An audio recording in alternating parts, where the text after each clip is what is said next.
time for your weekly dose of movie news, reviews, and the occasional rumor. Here's your host, Todd Vandenberg, Lee Vowell, and Rob Steele. This is Cinema-Savants. And coming up in this week's show, it's the end of Arrow, the return of Star Trek, and will we ever see a new and original TV series again? It's a question that's been on my mind a lot, and I suspect we might not, but first let's kick off with Comcast, 20th century, 21st century, 27,000th century Fox, and Disney.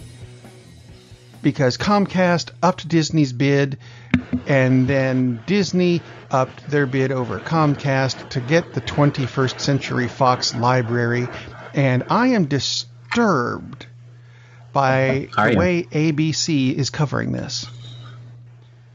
How are they covering it? Because there's an article. I have pulled this up on ABC News. The headline of the article is, Disney ups 21st Century Fox to more than $70.3 billion. The first line of the article is Disney is offering more than $71 billion. 70.3 is not more than 71. It's the new math. As if the new Common Core, that's what it is. It's Common Core math. That's or maybe it's just bad math. I think it's more likely just bad math, yeah. I think it's somebody didn't bother to proofread this before they sent it out. Anyway. Yeah. Good for Disney. Better for Fox. What a shame Comcast is going to have to spend money like that on, something like customer service to get people behind them again. Methinks that's where I'm going with it anyway. You have any comments on this? Because that's our big business news of the week. Disney owns them, so you'd think that they would want them to get the story right. I would think. Yeah, they own ABC. Kind of weird. So yeah. Well, maybe that's up there with the disinformation. Maybe they're trying to trick Comcast into going higher, and then they're going to duck out and laugh. Hopefully not, because it would be nice for Marvel to have all of their characters. Well, I could care less what happens with any of the rest of it. Just actually, you know what? I'm to that point too. I don't care. No, actually, this is not the first thing Disney has done. I mentioned this on the FWAT show. I can't remember if it was this week or last week, about how, this is June, right? I believe it is. And Disney owns ESPN, and the first 55 articles on ESPN, only 4 of them actually mentioned baseball, and it's baseball season. How can golf, fine. Tennis, fine. FIFA World Cup, yeah, okay. Football, no. It's not football season. It is baseball season. There was nothing about games. So that's part of the bigger problem, and obviously we're going way off the path. We really are. Movies. Well, ESPN is television, and we cover television. We don't color the television. And baseball is struggling because attendance is down, and which is a shame. The teams are really turning much more into the haves and the have-nots than they have in a long, long time. And no one wants to participate in the home run derby because, frankly, it got boring back in 1996. That's also a problem. It is. It's a big problem. Even Ichiro won't participate, and he's kind of maybe retired. It's like, come on, Ichiro. We all know you can smack him out in batting practice, and that's what this is. So exactly. To throw us a bone, dude. So anyway, see problems. That's the point here. There are problems. For example, there are lots of problems in another Disney-owned project called Star Wars. See, that's my really long, drawn-out, bizarre segue to get to this. The Last Jedi, right? Lots of people thought it was good. A lot of people thought it was not. And now there is a big fan campaign that has raised already $14.8 of the $200 billion it's going to need to remake it. Have you seen this? This is ridiculous. I have read about it, yes. It is ridiculous. It's not going to happen. No, it's not going to happen, and it's ridiculous. And I was going to say it's stupid, but it's not stupid, but it is ridiculous. It's like, okay, so you didn't like the movie. It's like, You know what you can do? How to make that movie better, to me. Make a fan cut version of that movie. Right. And the fan cut version cuts out Poe, Finn, and I have nothing against Rose other than the fact that her character was part of the useless storyline that went nowhere. We spent 45 minutes following them to right back where they started from. Oh, joy.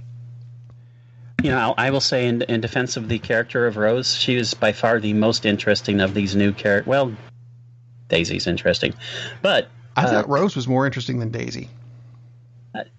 Blanche and Dorothy are good too. That's the wrong show. Compared to Finn and Poe, is like they're almost ciphers. I mean, they're just placeholders for the plot action. Yeah, and that's the biggest problem for me. Obviously, not for most people, because how many billions of dollars is it making? It appears that a few people are going to see these movies, even as we've said, Solo, which has been not a hit, I guess is the best way to put it. In terms of Star Wars films, it's still it's doing well at the box office compared to almost anything else. It's made more than Chitty Chitty Bang Bang. That's true. I don't know why the hell that came to mind, but they were. But compared to the compelling characters that were in the first, or as I like to think of them, the real Star Wars movies, right? I really don't care what happens to any of these characters, because they're all just kind of blah. And if they're not blah, they're horrifying to watch. I mean, Kylo Ren, really? That's a terrible character. Yeah. Unless you're doing an angsty teen dramedy, he would fit that kind of a thing excellent. He would be perfect in some CW series. But that's just an awful character. And he's supposed to be the inheritor of Darth Vader. Really? That's god awful. No. Well, so the rumors, and I'm sure you're about to get that, there are rumors going around about what Disney is thinking of doing with the Star Wars things, and they're probably not true. But I kind of wish they were. So do I. The main rumors being that Lucasfilm and Disney and all the Star Wars people are putting all Star Wars movies apart from Episode 9 on hold. That story came out Tuesday, was renounced Wednesday, reiterated on Thursday. Friday, no, they're not doing it. And now I think they are one step away from being kicked off our show. Because that was our thing. Going back to baseball, 3 strikes, you're out. That is twice in a week that you have waffled on this. Ego is going to sue you. And, I mean, come on. It's like we don't talk about the Batman anymore because they can't make up their minds what they want to do with it. But we will. Well, if there's actual news about it, but there isn't this week, so there. Oh, surprise, there is. Kind of. Well. Rumored. Anyway, back to Star Wars. Meanwhile, actually, you know what? That's enough of Star Wars. They fouled it back into the glove. That's a 3rd strike. Enough of you. I care less. I'll just say this. I didn't really care to see Solo's beginnings. I mean, I went to see the film, and it was enjoyable, as both you and Lee said. It's a fun movie. But it still didn't need to be made, because my thoughts of what I pictured for the beginning for his early were much better than that movie. And the books were so much better. And I'm not knocking any of the actors. If that had not been Han Solo, if that had been a different character, I would have found the movie more entertaining. I had to just disconnect thinking of Harrison Ford, because very few actors have that quality. It's Steve. It was Steve Solo. Yeah, that would have been better. Again, it's entertaining. I'm not saying don't go see it. Go see it. It's a fun movie. But it's not a movie that needed to be made, and that's showing up in the box office compared to other Star Wars movies. Do we need to see Boba Fett? Nope. I mean, I didn't need to see Han Solo. I sure don't need to see a movie about Boba Fett. I think Boba Fett could actually be a more interesting movie than Han Solo. It could be because we don't have that preconceived notion of what the character's like, but I don't care. Well, I'm saying have it be, post-Salak pit, because he can get out of it. He's wearing a rocket pack. He can fly out of the mouth of the thing he fell into in Return of the Jedi, go from there and follow him getting bounties on people. But turn it into it could be almost a crime drama thing set in the Star Wars universe. it could be, and I still don't care. Well, I mean, that would be better than going back and what happened after Mace Windu cut off his dad's head in front of him and stuff. That would be better. But you know what would be even better? Is not doing anything with them at all. Yes. And just go forward and tell new stories instead of going back to old characters. And actually develop interesting new characters. Like, I don't care what happens with Finn and Poe and the rest of them. It's like, they're just not interesting. Has nothing to do with the actor. I'm waiting for someone to do a fan edit of the movie and remove Poe Dameron and replace him with Poe from the Teletubbies. I would probably go see that at the theater, actually. That would be fun. Speaking of other Disney properties, yes, from Seattle's Comic-Con, Tom Holland. Wow, the man who can't shut up. Incapable of. All right, Tom, we're going to tell you a secret. Don't tell Tom Holland secrets. I watched the video that he put out this morning saying that he's not entirely sure what's going on with the Avengers movies because he's dead, but he got the script for the new Spider-Man movie and held it up. And it's on his iPad or whatever tablet he happens to be using. And it says quite clearly in logo form and everything, Spider-Man Far From Home. The title of the movie that you are absolutely not supposed to release, Tom. Oh, look, there it is on his iPad in a video he's releasing. Well done, Tom. At this point, I have to think that that's just a setup because we all know that his greatest power is the power to disseminate information, which is not supposed to be distributed at all. It's like it's got a reverse Spidey sense.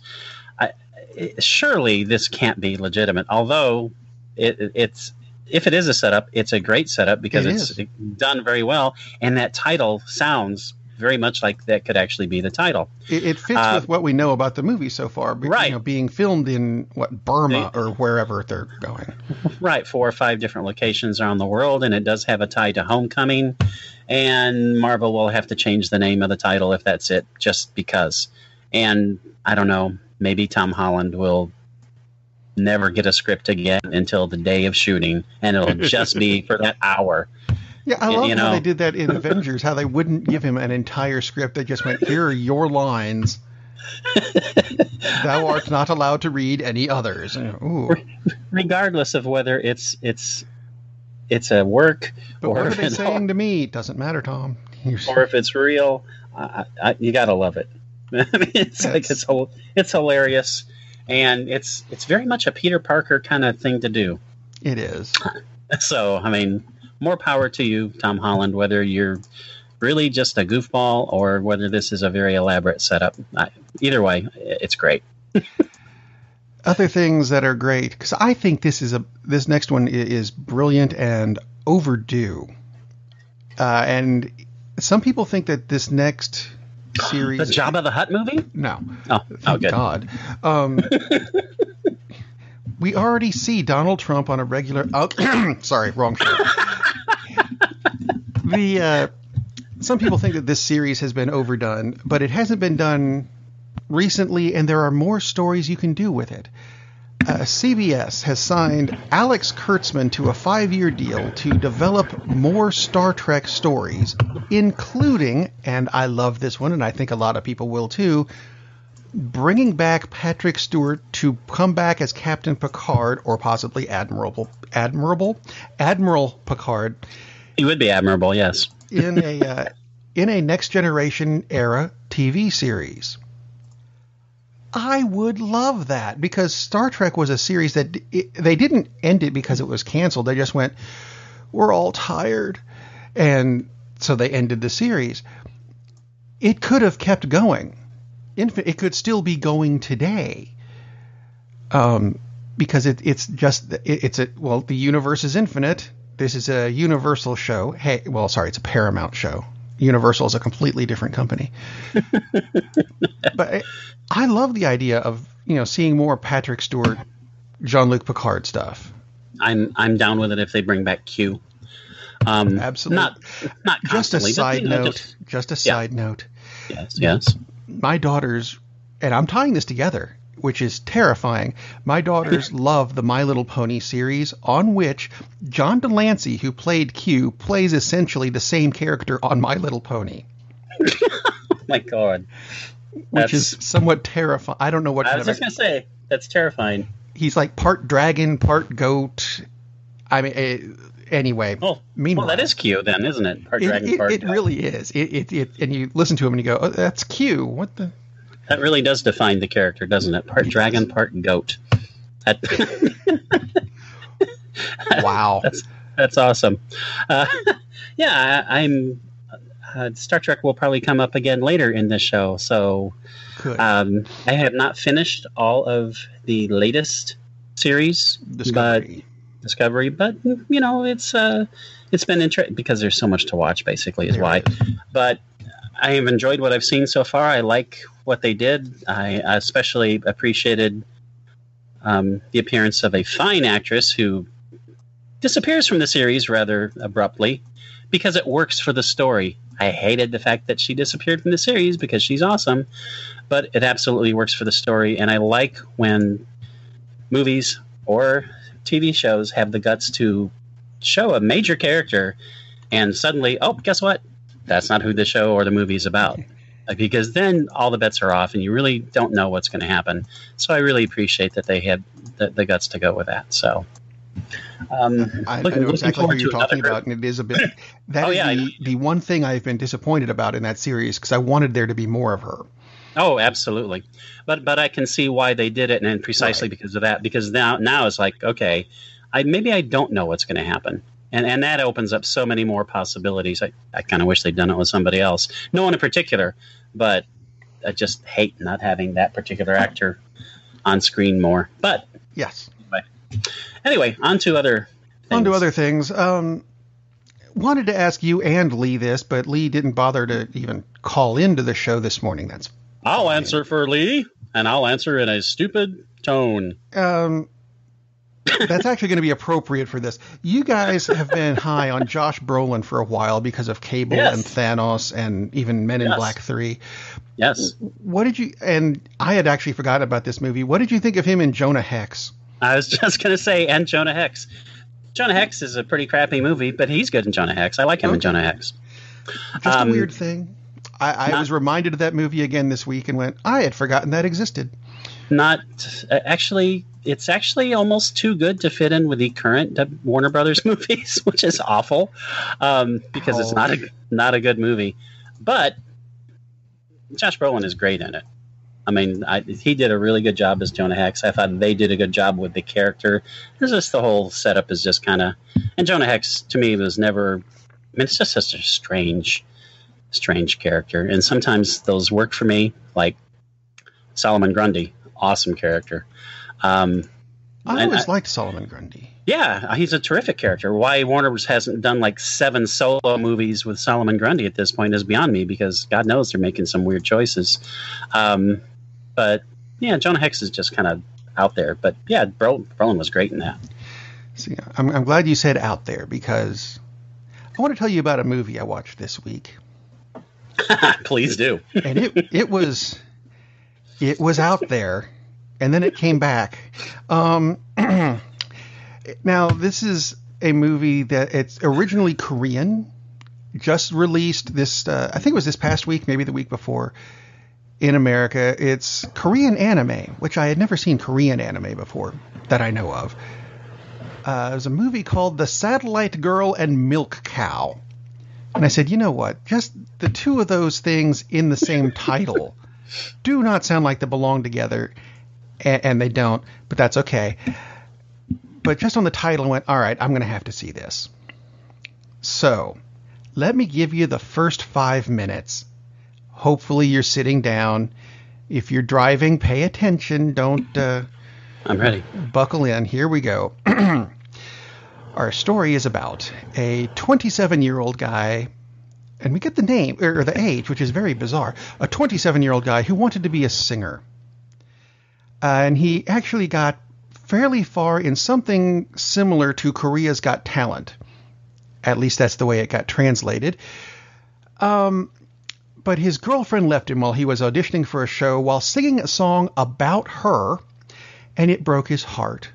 And because of that, a black cloud transformed him into a Holstein cow. Meanwhile, a spy satellite called KitSat-1 that had just been made obsolete heard his song and decided to come to Earth to find out what it's like to be human.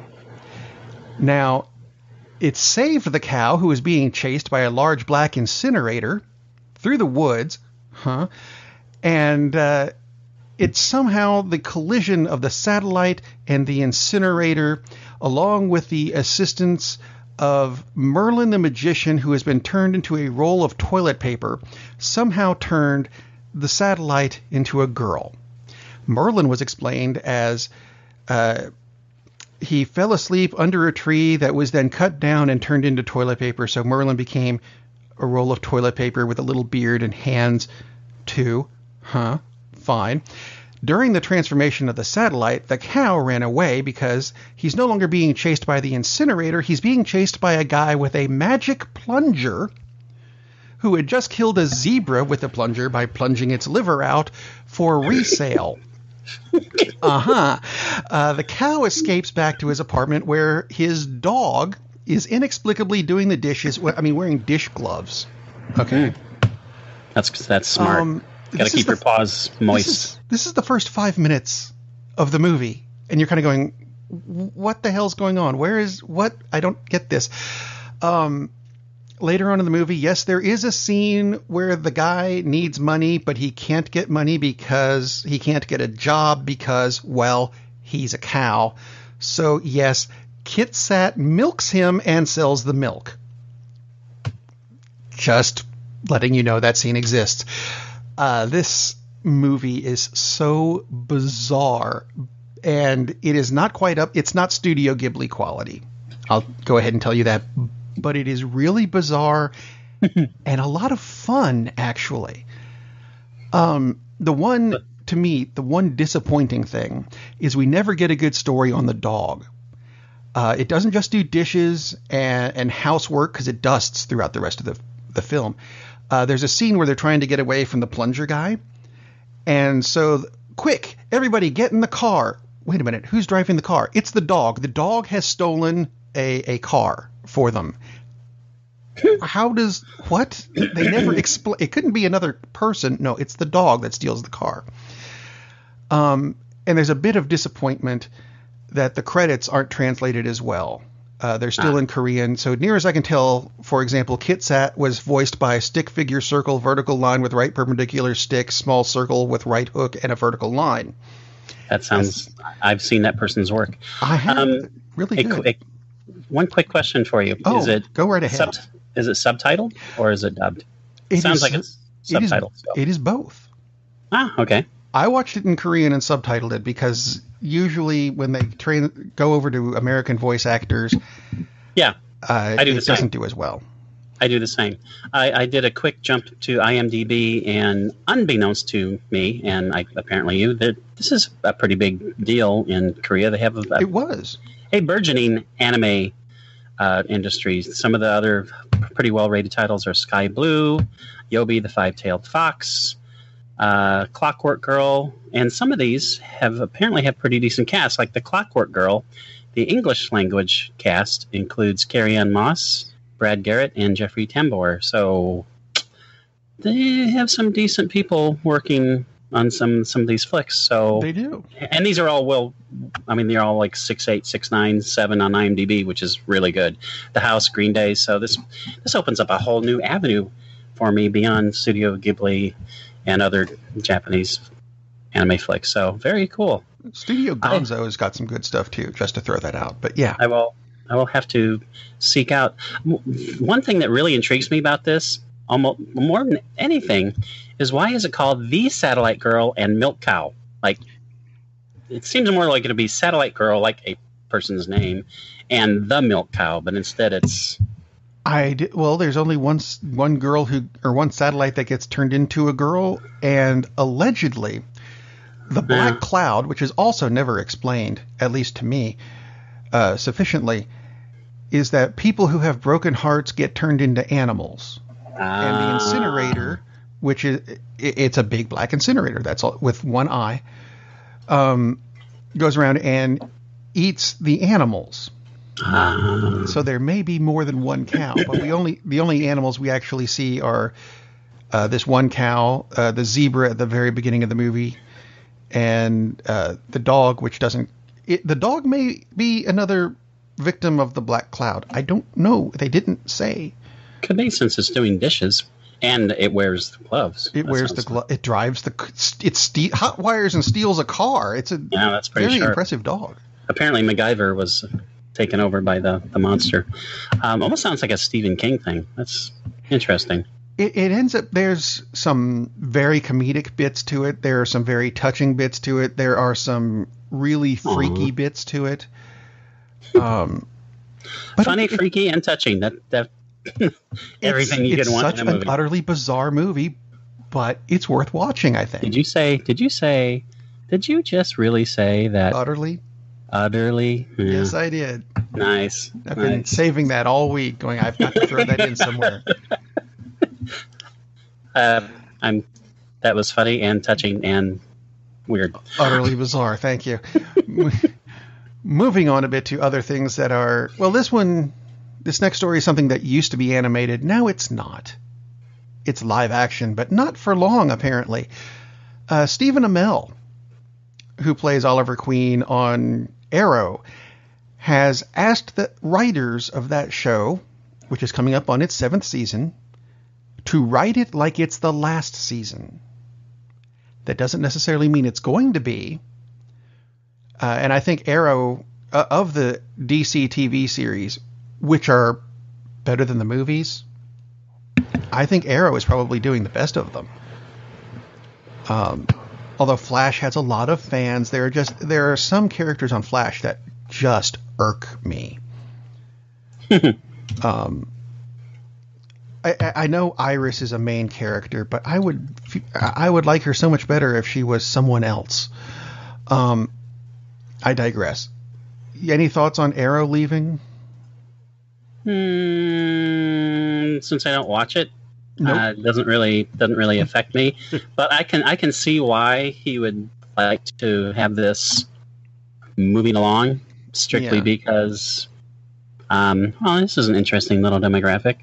In the 18 to 49 demographic, which of course they all want, Flash is far and away the best performer on the CW. Yeah.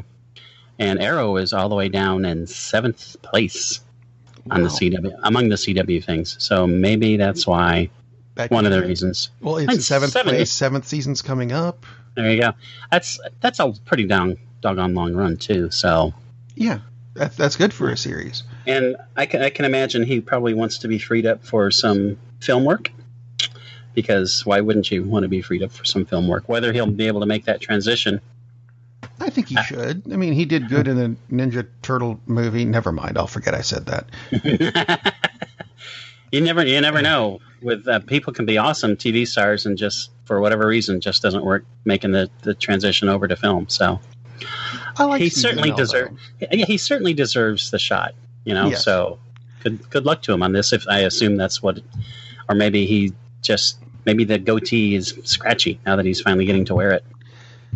Well, actually, another DC character who didn't translate well after his show, which is kind of disappointing because Lois and Clark was a good show, I thought. A different take on Superman, where Superman was played by Dean Cain, whose career, he did like America's Funniest Videos or something like that for a while, which I'm considering a downgrade. Now he's not even in acting at all. He has been sworn in this past week as an Idaho State police officer. Wouldn't have expected that. That's interesting. I just caught that last night and went, really? Oh, that's why I haven't seen him in a while. Very odd. He has moved on to other things. That is odd. Speaking of moving on to other things, and this is actually a DC character. It's also a biblical character, but we're being picky. Lucifer was canned by Fox, but has been picked up by Netflix. Of course. Which made my wife very happy because she really liked Lucifer. I liked the season and a half that I saw of it. I think it's a very interesting take. The actor whose name escapes me at this time, because which is okay, but I really like him. He's very, very good, and it's a very interesting show. So that's cool. Eventually, I will take the time to catch up on it, but I'm glad to see that it was picked up, which sounds kind of weird considering I haven't watched it in like a year, but just ain't enough time. So yeah, that's cool. No, not enough hours in the day to watch all the things because there are some things we'd like to see, like, Lucifer Morningstar played by Tom Ellis. See, that was a delaying tactic. But yeah, that not enough hours in the day, especially for things like a show called The Conners, which is supposed to be the spin-off of Roseanne, only without Roseanne. It's ABC is looking hard at it and thinking about doing it. And I saw this, and two things struck me about what I saw this morning, actually. One was that Roseanne herself wished the cast the best of luck in all their future endeavors. I say that for a reason. Big Cass was released from the WWE this week and was not future endeavored. They just said he's gone and we're happy about it, which is very strange for wrestling. I have no other show to throw that in, but there it is. Do you have any care at all to see the Conners as I didn't want to see them on Roseanne, really. No, because I never really cared for the show, although mainly it's because I didn't really care for the character that Roseanne played. And I've never really cared for her as a stand-up. I don't think she's all that funny, which had nothing to do with her politics. That was long before anyone knew what her politics were. She just doesn't particularly appeal to me. Pre-anthem crotch grab. Yeah, that was not the greatest thing. And to ensure those few conservative fans we have that I'm not saying that because I don't like her politics. Talking to you, Steve. Kathy Griffin, who obviously is somewhat on the liberal spectrum, man, I hate her comedy. I would watch Roseanne twice before I watched Kathy Griffin. She flat out sucks as a comedian, I think. So has nothing to do with politics. Anyway, yeah, I don't really care about the Conners coming. I mean, I'm happy for those people since they all lost quite a bit of money because of stupid comments by the star of the show. So good for them. But I'm not going to be watching it, but doesn't matter to me. So good for them, but it doesn't affect me. 'Cause even if this was our full-time gig, as you just said, there's not enough time to watch all the shows we really want to watch. Like, nah. And this is not one of the shows we want to watch. Yeah, there you go. But there is a show my wife would like to watch that is open to revival because everything is coming back. And I know it's one of your favorite actresses. I know it's one of Lee's. Fran-Drescher might be coming back as the nanny. I saw that and immediately thought, you guys are going to love it. No, I'm kind of kidding. I will say that my wife enjoyed the show The Nanny mainly because she was a nanny for a while. Mm. And I preferred The Nanny greatly to Roseanne. But, I didn't particularly care for the show, but I like Fran-Drescher. To me is funny. So good for her. And Niles the Butler was awesome. Best part of the show when he would, they doing a scene, he'd walk by, say something snarky, and you'd go, "That was funny." That would work. Let's see, another channel. Click. MTV, which I'm not sure I've said those letters in that order on this show ever before. Is bringing back some stuff that Liquid Television. Ooh. That would be cool. I would like Liquid Television to come back. So, of course, it won't be that. No. They're bringing back The Real World. Do not care about that. God, I knew it's going to be The Real World. Oh, my Lord. That's DS. They're bringing back Daria, which I know is popular, but never my thing because I'm not a teenage girl. And the one that caught my eye, and this is kind of Liquid Television-ish, Liquid Television-y. They're making a live-action aeon-flux series. That is interesting. Which, if you remember I liked it. I liked Aeon-Flux on Liquid Television. Not when they made the animated series by itself. The Liquid Television ones where they were just shorts. Yeah, they were very trippy. Up to, I think the longest one was maybe 6 minutes long, and the main character died at the end of every episode. But this live action version is going to be produced by Gail Ann Hurd of Walking Dead fame, who also produced the Aeon-Flux film with Charlize Theron. So apparently they didn't learn that that's not the way to go with it. I guess. I don't know. Or maybe she figured out. Or maybe she figured out the right way to go with it. Okay. I'm not going to just sit here and wait and like with bated breath. Gosh. Yeah. However, if Fran-Drescher is in it, okay, then I'm in. That would be awesome. Fran-Drescher is Aeon, right? Yeah, that's a lot of reboots that most of which I don't think we want. No, but not really. Are any reboots that you would like this week? Just to I would like we're in that area. Beavis and Butthead. Oh no. Live action, and we already have Trump and Pence. We don't. I'm sorry.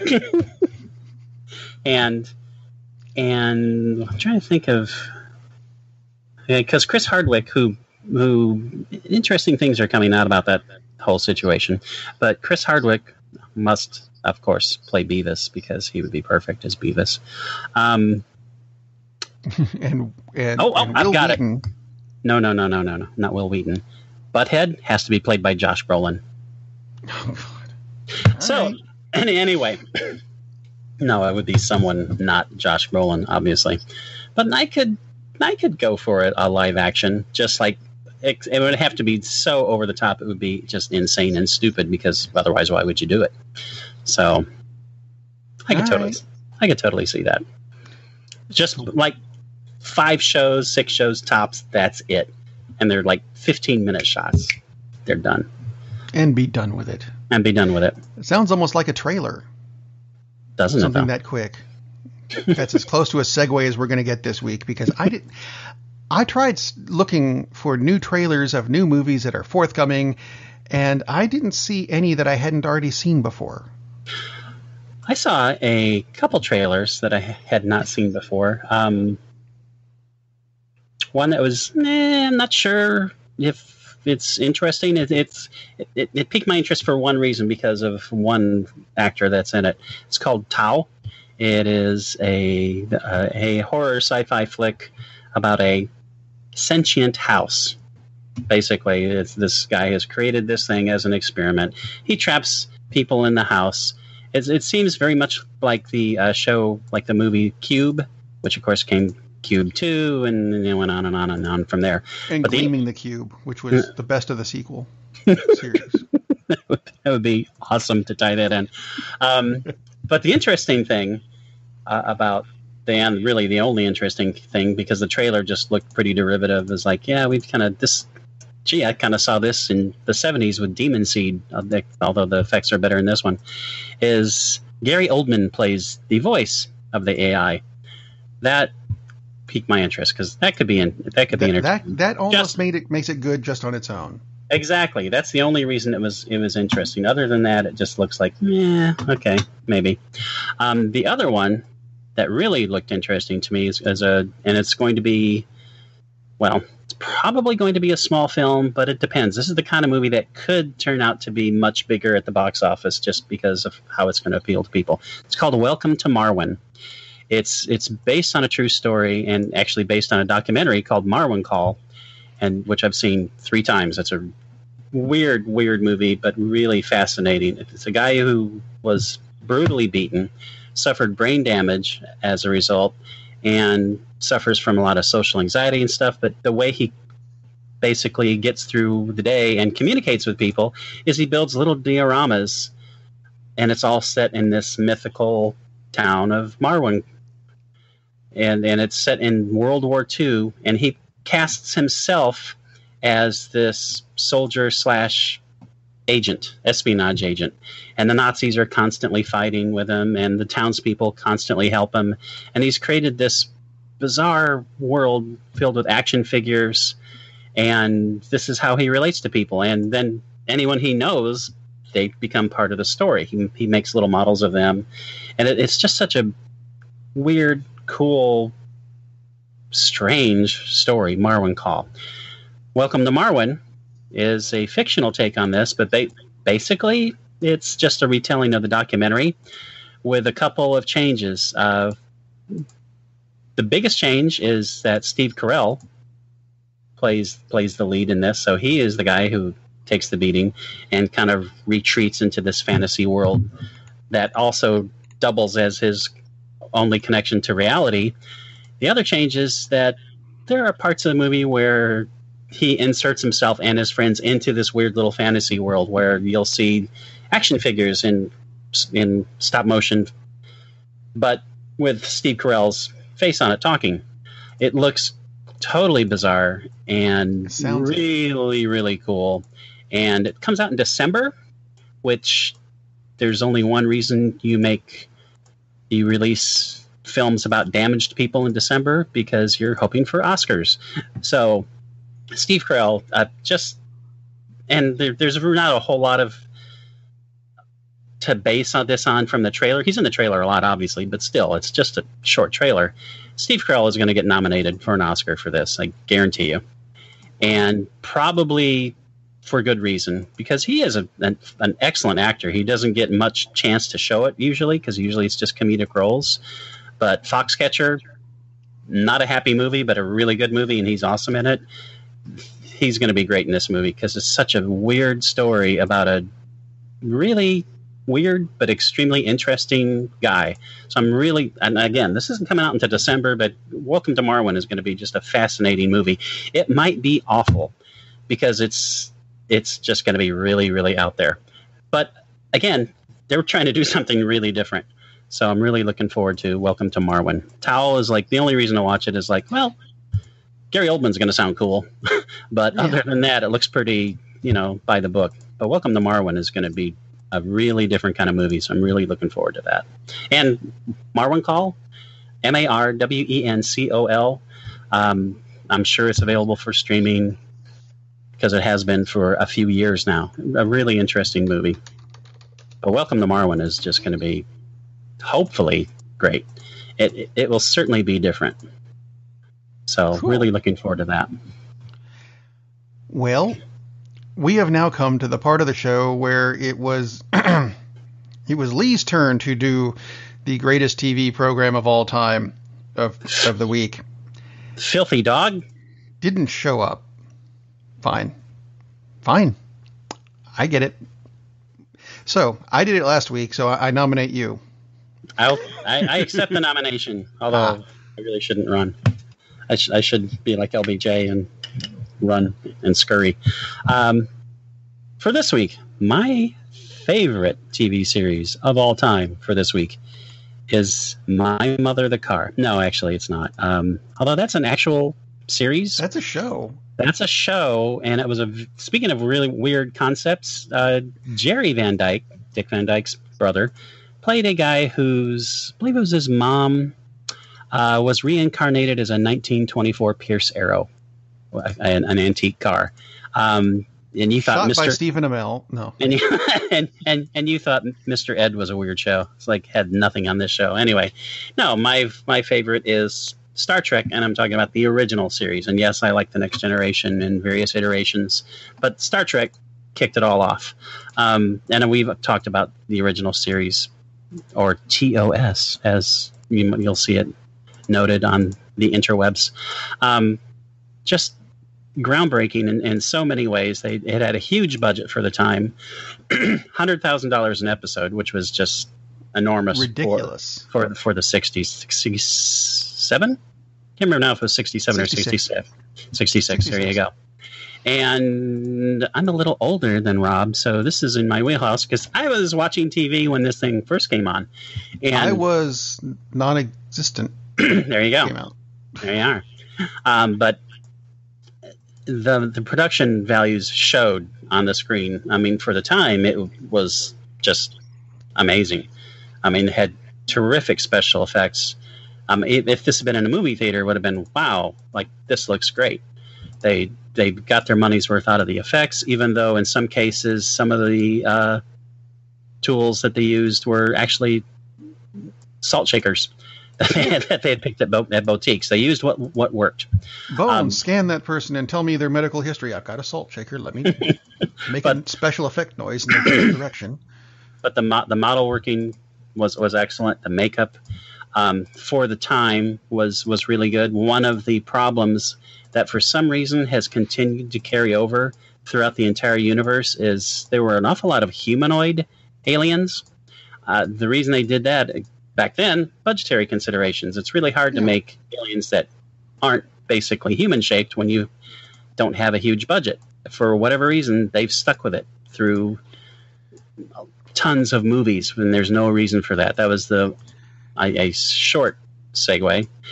This is the only thing I didn't like about Star Trek Beyond is, like, really? Can we get better aliens than just makeup? I mean, they did explain that a bit in a Next Generation episode. I don't care. You know, it's I know. It's there have been far too many science fiction stories where they realize, oh, you can have sentient beings that don't look just like people with makeup. So they didn't have a rock. But they did have The Rock, which was the Hordo, which was by far one of the best episodes. And that's one thing Star Trek did a terrific job of, was preaching, and I don't mean preaching with a capital P, like in a hard way, but preaching empathy and thinking about what you're doing before you act. And had great characters for that purpose. I mean, you had Kirk, who was the captain, who was somewhat on the impulsive side, but knew enough to take counsel from his yin and yang. Spock, who was basically all intellect, although they had some awesome episodes where he did show his emotions, because after all, he was half human, as Dr. McCoy was very happy to remind him of, just to needle him. And then he had McCoy, who was, even though he is a medical doctor, just was almost all ego and impulse and just incredibly emotional. And that group, and then obviously there were other characters too who were very important. Scotty, the engineer, who basically loved the ship more than any person ever. And he loved the ship actually more than alcohol, which said a lot because Scotty drank a lot, including illegal Romulan ale. Sulu. Vibrin whiskey. Chekhov. Yeah, just, God, what a great cast. Nichelle Nichols was a major figure back then, African-American actress. The first interracial kiss on television. Oh my gosh, how dare they do that? Sounds bizarre to think of that now, but that was a big deal then. And wasn't that particular episode banned in Alabama just because they didn't want to show that? I don't know, but I would not be a bit surprised. So all kudos to Gene Roddenberry, who created the series, which created the Star Trek universe. I mean, it's still going strong. Like Rob said, there's a new 5-season show coming up, and we already have Star Trek Discovery going strong. So just an incredible universe, and the fact that it's all based on exploration and being cognizant that there are differences out there, and then that's okay. Probably a show that needs to be seen now even more than it did in the 60s. In the 60s were some pretty turbulent, raucous times. So it was a great show for its time. It still is a great show. It did get a little silly. Yeah. Like a piece of the action where they wound up in a planet that was basically the 30s gangsterland Chicago. They got kind of bizarre. But some of those episodes, one where Abraham Lincoln is fighting alongside them. With Zephram Cochrane. Yes, was a great episode. Some absolutely terrific shows, particular episodes, and even the worst of the original Star Trek shows were still entertaining. Just an absolutely great series, and it was definitely ahead of its time, as we saw, because it took them forever seemingly, to make a film of it. It was, 10, 11 years later. And so, but they finally got to where they needed to be because they finally had the budget to do the effects they needed to do, and they didn't lose sight other than Star Trek V. Thank you for directing that, William Shatner. Other than Star Trek V, they never lost sight of what the show was really about, because it was never about the effects. It was always about the humanity that you could find in any race at all, whether they were Vulcans or Hortas or whatever. So just a fantastic show. One of my all-time favorite shows, for sure. I'll agree. And I mean, the groundbreaking concept they had for the bridge crew. I mean, at the height of the Cold War, did not like Russians. There's a lot of racism going on, and there's a black woman and a Russian on the bridge. Mm-hmm. To go with George Takei, who is Asian, who there's mystery things there that people don't like. But, there they are, and they're all working together, which was a beautiful thing. And the alien in the cast, slightly a green tint with devil ears. That was a little out there. Well, the original story with that, Spock is the only one from the pilot episode to stick around. Right. And NBC, who aired this at the time, said, "We love everyone except Spock. Get rid of him. He's too alien and devil looking." And Gene Roddenberry said, "Bite me. He's the only one staying." Gene Roddenberry said, "Bingo. Thanks for the answer." Right. Exactly. And now he is. You think Star Trek, you almost think Spock before anything else in the series. Oh yeah. Well, I wouldn't say almost anything. I mean, I think Spock, that character, and Leonard Nimoy, I mean, his portrayal went a long way towards the fact that why people love that character so much.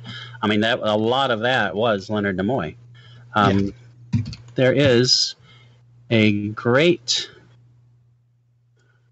documentary about that, and I think just I Love Spock? Yeah. And for the Love of Spock, For the Love of Spock, which is awesome. It's actually directed by his son, Adam, and it's a great look at Leonard, but also a great look at the character of Spock and how the character changed as it went along. Not as cool as watching the entire show of Star Trek, but if you like the Star Trek show, I really recommend For the Love of Spock. It's a great show, and it really is about how important the show was to a lot of people, and how Spock was important because of how he embodied really what the entire show was all about. Now, actually, there's one thing, because the original series was kind of rebooted in the recent batch of movies. Mm-hmm. And I don't know if you saw this. I think this is one of the greatest TV commercials of all time, starring Leonard Nimoy and Zachary Quinto, however you pronounce it. It's the two Spocks. They're playing 3D chess online, then they decide to go to play golf, and whoever gets to the golf club second buys lunch. So it's new Spock in his Audi versus old Spock in a Mercedes.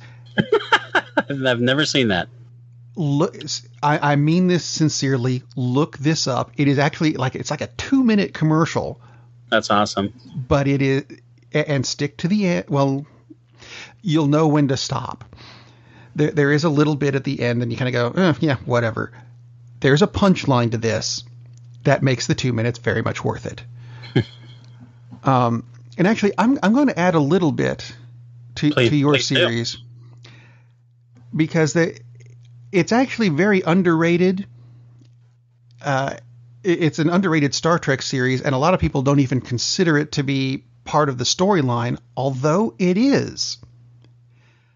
And that would be the Star Trek animated series, where if you ignore the fact that it's drawn almost in crayon and animated like He-Man was, that's not the point. It continued on with the same storylines. Yeah. They got with the exception of Walter Koenig, who they just simply couldn't afford, all the cast comes back. And how can you not afford Walter Koenig when you can afford all the others? I don't know. I mean, what was he doing that he was making so much bank on back then? And I had a feeling you'd bring up the animated show, and I'm glad you did, because that was absolutely just. And it picks up where they left off. Exactly, and the scripts were great. Did you know? I don't know if you knew this, because I didn't know this until I looked it up recently. James Kirk's full name, James Tiberius Kirk. We got the Tiberius from the animated series. I did not realize that. How cool. I did not realize that either. That's one of those. Wait, we did? Really? How cool. The stories were good. Ignore the art net. Pretend it's Doctor Who. Ignore what's actually going on and listen to what's going on. Right. Yeah, that's a good way of phrasing it. But yeah, Star Trek, excellent series. Excellent series. You're right. And the animated was a great follow-up, too. Really well written, and it certainly helped that they actually had the cast. I mean, that was a big. If it hadn't been the cast, I'm not sure it would have worked nearly as well. Right. And that, I think, is a good note to end our show on, because I've run out of stuff. As have I. Well, that's a good sign then. We do have something coming up next week, though, because it will be the 1st of July. That means we are entering the second half of the year. Therefore, we should have a list of the best movies of the first half of 2018. And we shall. So tune in next week. Same bat time, same Trek channel. So there. Captain, we're losing power in the warp engines. I think we should be leaving now. I'm going to go home and sleep with my wife. And on that unusually harmonious bombshell, it is time to end. I am very disappointed! Man, we have a weird job. It's shameful, but, it's a living. And like that, he's gone. Darn, that's the end.